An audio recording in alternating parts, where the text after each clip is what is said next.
Dad had always wanted to be in the military. He's always had a really big heart for service in whatever he's done, so he went and signed up voluntarily.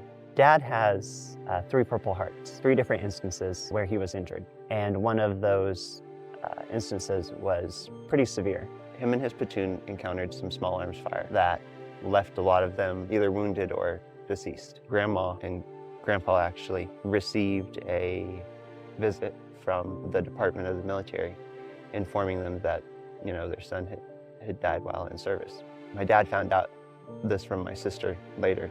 We're still unclear if the military actually ever came back and said, oh no, we were wrong.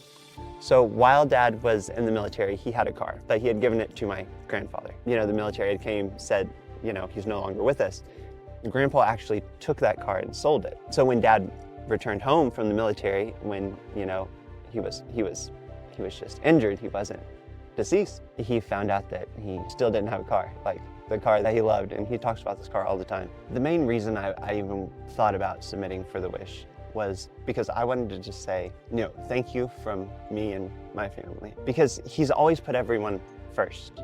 This was something that, we had found the car, we drove 2 hours to pick this thing up, and it was rough, okay? There was not an inside barely to the car at all. But it was something that we were gonna fix up and redo, and he loves cars, and it was something that we could do together. But when he was diagnosed with ALS, that pretty much put a hold on everything.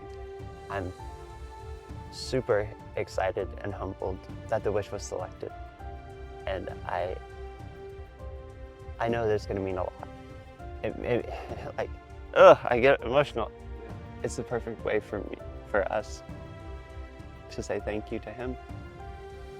And that wouldn't be possible without Soldier's Wish, because they were able to help us do something that we couldn't do for him. And that means a lot.